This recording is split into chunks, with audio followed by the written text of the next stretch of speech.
오늘 하나님께서 우리에게 주시는 말씀은 사도행전 23장 12절에서 35절까지 말씀입니다. 사도행전 23장 12절에서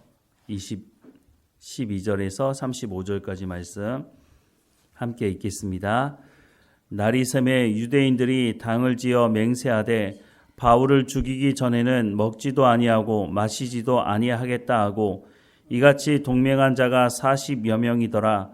대제사장들과 장로들에게 가서 말하되 우리가 바울을 죽이기 전에는 아무것도 먹지 않기로 굳게 맹세하였으니 이제 너희는 그의 사실을 더 자세히 물어보려는 척하면서 공회와 함께 천부장에게 청하여 바울을 너희에게로 데리고 내려오게 하라.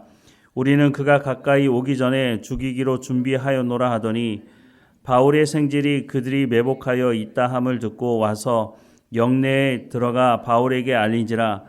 바울이 한 백부장을 청하여 이르되 이 청년을 천부장에게로 인도하라. 그에게 무슨 할 말이 있다 하니 천부장에게로 데리고 가서 이르되 죄수 바울이 나를 불러 이 청년이 당신께 할 말이 있다 하여 데리고 가기를 청하더이다 하매 천부장이 그의 손을 잡고 물러가서 조용히 묻되 내게 할 말이 무엇이냐? 대답하되 유대인들이 공모하기를 그들이 바울에 대하여 더 자세한 것을 묻기 위함이라 하고 내일 그를 데리고 공회로 내려오기를 당신께 청하자 하였으니 당신은 그들의 청함을 따르지 마옵소서. 그들 중에는 바울을 죽이기 전에는 먹지도 않고 마시지도 않기로 맹세한 자 40여 명이 그를 죽이려고 숨어서 지금 다 준비하고 당신의 허락만 기다리나이다 하니 이에 천부장이 청년을 보내며 경계하되 이 일을 내게 알렸다고 아무에게도 이르지 말라 하고 백부장 둘을 불러 이르되 밤 제3시에 가이사랴까지 갈 보병 200명과 기병 70명과 창병 200명을 준비하라 하고 또 바울을 태워 총독 벨릭스에게로 무사히 보내기 위하여 짐승을 준비하라 명하며 또 이 아래와 같이 편지하니 일러스되 글라우디오 루시아는 총독 벨릭스 각하께 문안하나이다. 이 사람이 유대인들에게 잡혀 죽게 된 것을 내가 로마 사람인 줄 알고 군대를 거느리고 가서 구원하였다가 유대인들이 무슨 일로 그를 고발하는지 알고자 하여 그들의 공회로 데리고 내려갔더니 고발하는 것이 그들의 율법 문제에 관한 것뿐이요 한 가지도 죽이거나 결박할 사유가 없음을 발견하였나이다. 그러나 이 사람을 해하려는 관계가 있다고 누가 내게 알려주기로 곧 당신께로 보내며 또 고발하는 사람들도 당신 앞에서 그에 대하여 말하라 하였나이다 하였더라.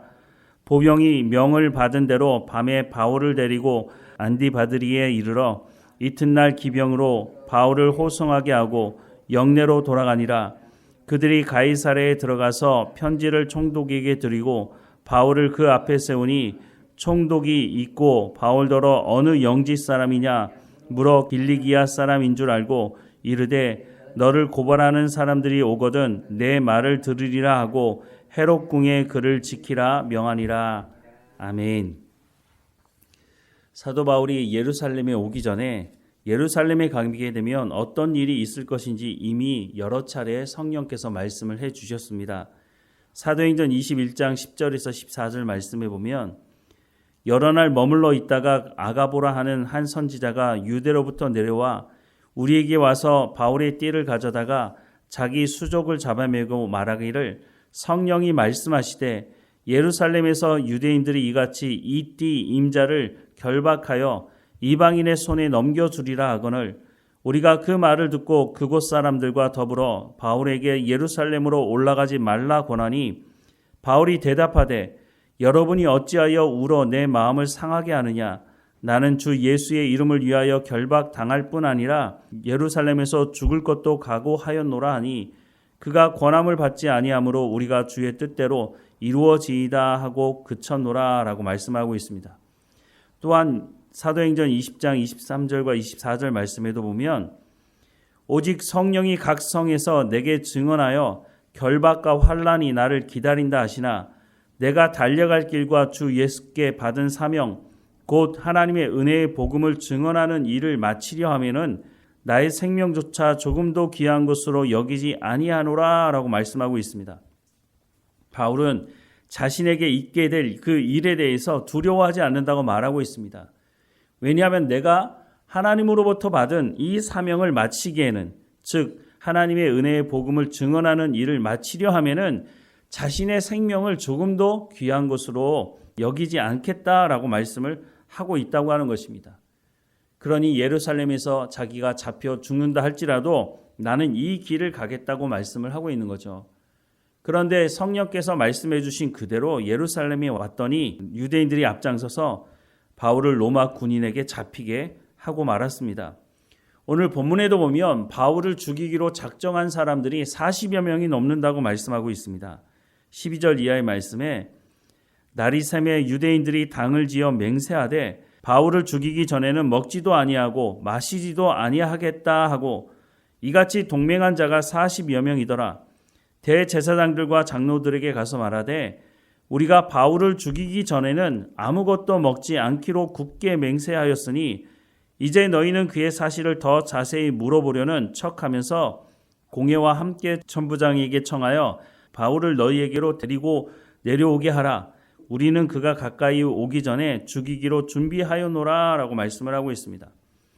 그냥 말로만 바울을 죽이겠다고 하는 것이 아니라 바울을 죽이기 위해서 실제적인 계획과 준비를 다 했다는 것입니다. 이렇게 상황이 좋지 않은데 하나님은 바울에게 뭐라고 말씀하셨습니까? 사도행전 23장 11절에 보면 그날 밤에 주께서 바울 곁에 서서 이르시되 담대하라. 내가 예루살렘에서 나의 일을 증언하는 것 같이 로마에서도 증언하여야 하리라 라고 말씀하고 있습니다. 바울을 죽이기로 작정한 사람들은 치밀하게 이렇게 계획을 세우고 있는데 하나님은 너무 한가롭게 말씀하시는 것은 아닌가 하는 생각을 하게 됩니다. 바울이 지금 당장 죽을 판인데 하나님은 바울에게 로마에 가서 복음을 전하게 될 것이다 라고 하는 것을 말씀해 주고 있다고 하는 것입니다. 그런데 이미 앞서 말씀을 드렸지만 사도행전 20장 23절과 24절에 바울이 뭐라고 고백했습니까? 오직 성령이 각 성에서 내게 증언하여 결박과 환난이 나를 기다린다 하시나 내가 달려갈 길과 주 예수께 받은 사명 곧 하나님의 은혜의 복음을 증언하는 일을 마치려 하면은 나의 생명조차 조금도 귀한 것으로 여기지 아니하노라 라는 고백을 하지 않았습니까?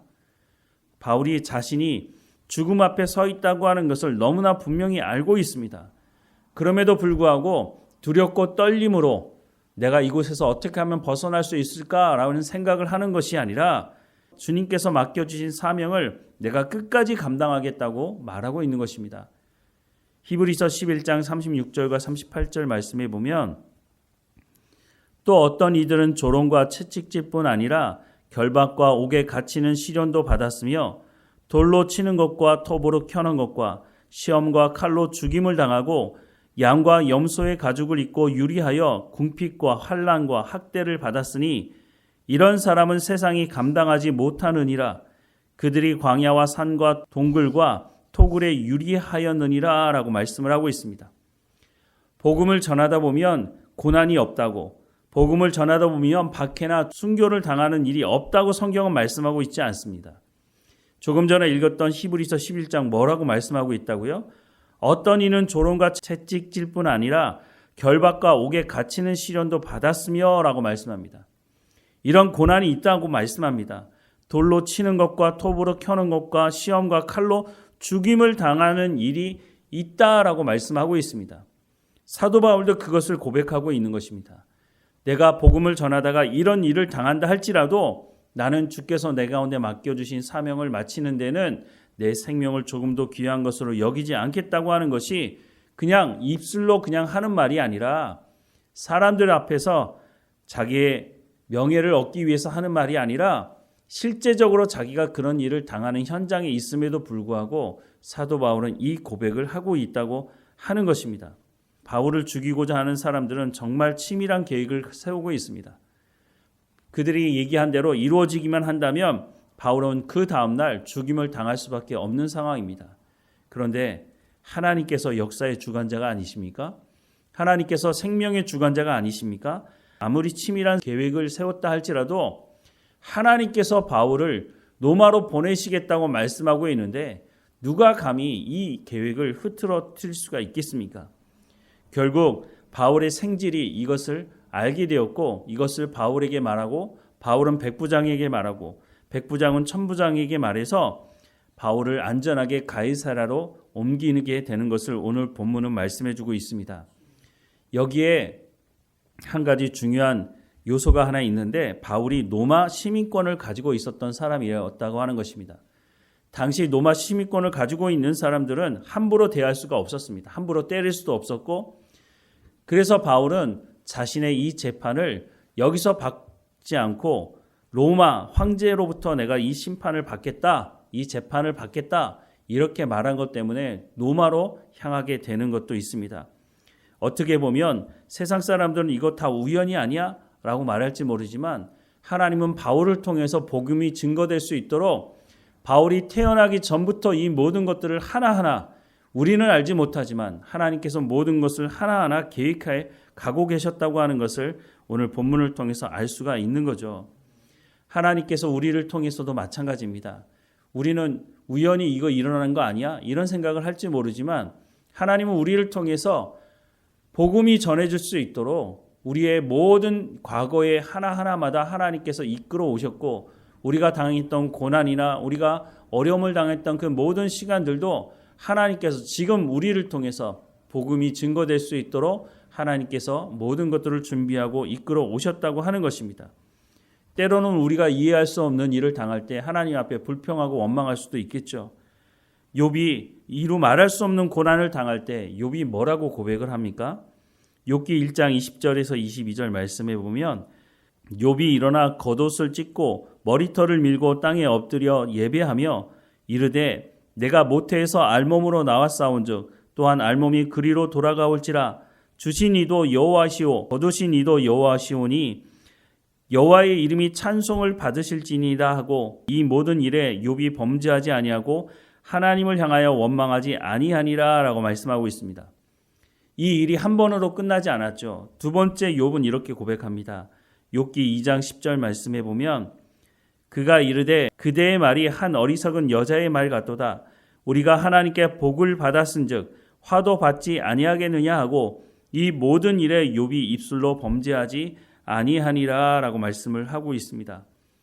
어떠한 경우라도 하나님께서 우리를 향하신 그 사랑이 세상의 그 어떤 것으로도 끊을 수 없다고 하는 그 말씀을 우리가 반드시 기억해야 하는 것입니다. 욥이 고난당할 때는 이해할 수 없었죠. 왜 나에게 이런 일이 일어나는지. 그래서 욥기 3장에 가면 하나님을 향해 욕하진 않지만 자신의 생일을 저주합니다. 내가 태어나지 않았더라면 내가 이런 일을 당하지 않았을 텐데 그 고백 아니겠습니까? 욥이 친구들과 만났을 때 그 모든 과정도 보면 하나님 앞에 호소를 합니다. 하나님, 제가 이렇게 살아오지 않았지 않습니까? 제 가운데 무슨 죄가 있길래 내가 이런 일을 당했습니까? 라고 고백합니다. 하지만 죄 때문에 욥이 당하는 고난이 아니었죠. 우리가 때로는 그렇게 고백할 때가 있습니다. 내가 이해하지 못하는 고난이 있을 때 하나님, 내가 무슨 죄가 있길래 이런 일을 당하는 겁니까? 우리가 그렇게 고백할 수도 있겠죠. 죄 때문에 우리가 고난 당할 수도 있으니까. 하지만 모든 고난이 죄 때문에 일어나는 것은 아니라고 성경은 분명히 말씀합니다. 그 고난을 통해서 하나님께서 우리에게 하나님이 어떤 분이신지를 보여주시고 우리의 믿음이 성숙할 수 있는 과정을 걷게 하시려고 고난을 주시기도 한다고 하는 것입니다. 지금 바울에게 있는 이 고난은 이해할 수 없는 것이죠. 바울이 무슨 새로운 일을 한 것도 아니고 하나님 말씀에 불순종한 것도 아닙니다. 바울이 무슨 죄를 지어서 지금 유대인들이 바울을 죽이려고 한 것도 아닙니다. 물론 유대인들 입장에서는 바울을 제거해야 우리가 편안하겠다, 우리의 기득권을 누리겠다라고 생각해서 바울을 죽이려고 한 것이지만 어찌되었든 바울의 입장에서는 이해할 수 없는 것이죠. 그런데 이 과정을 통해서 하나님 어떻게 하십니까? 바울에게 말씀하신 대로 로마에 가서 복음을 전할 수 있는 길을 열어가고 있습니다.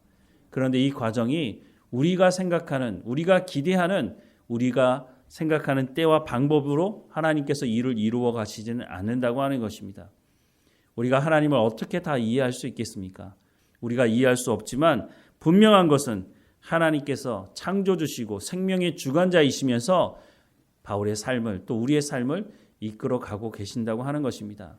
그러니 우리가 고난 중에 있을 때, 이해할 수 없는 상황이 있을 때 하나님을 부인하는 것이 아니라 하나님이 나를 향한 계획이 분명히 있다고 하는 것을, 그 믿음을 가지고 우리가 매일 살아가야 할 것입니다. 하나님 앞에 기도할 때마다 하나님, 내 가운데 은혜를 베풀어 주셔서 내가 다 이해하지 못해도 하나님께서 내 생명의 주관자라고 하는 것을 내가 분명히 믿고 이 믿음이 흔들리지 아니하고 바울이 걸어갔던 그 길처럼 나도 하나님의 말씀을 온전히 붙들고 살아가는 우리의 삶이 될 수 있도록 인도해 달라고, 내 가운데 믿음을 더해 달라고 기도하며 하나님과 동행하는, 그래서 내 입술과 내 삶을 통해서 복음을 증거하는 우리의 삶이 되기를 주님의 이름으로 축원합니다. 기도하겠습니다. 사랑하는 하나님, 우리 가운데 이해할 수 없는 일이 일어났을 때 우리가 하나님에 대해서 원망하고 불평하는 자리에 머물러 있지 않게 하시고, 때로는 우리가 원망하고 불평하는 입술을 가질 수는 있을지 모르지만 하나님은 창조주시고 나의 생명의 주관자라고 하는 그 믿음이 흔들리지 아니하도록 온전히 하나님께서 말씀하신 그 말씀을 붙들고 살아가는 우리의 삶이 될 수 있도록 성령의 충만함으로 우리의 삶을 붙드시고 인도해 주옵소서. 이 과정을 통해서 세상이 감당할 수 없는 사람의 자리 가운데 나갈 수 있도록, 우리의 믿음이 그리스도의 장성한 분량에 이를 수 있도록 하나님이 인도해 주시고, 이런 우리의 삶의 열매를 통해서 또한 복음이 증거될 수 있도록 하나님 인도해 주옵소서. 어느 곳에 있든지 하나님과 동행하며 오늘 하루도 하나님 앞에 감사하며 하나님의 은혜를 사모하며 주님과 동행하며 살아가는 우리의 삶이 될 수 있도록 인도해 주옵소서. 오늘 어느 곳에 있든지 우리가 깨어있게 하시고 성령의 열매를 맺어가는, 하나님과 동행하는 기쁨의 삶이 될 수 있도록 인도해 주옵소서. 늘 우리와 함께 하시는 하나님께 감사하고 예수 그리스도의 이름으로 기도드립니다. 아멘.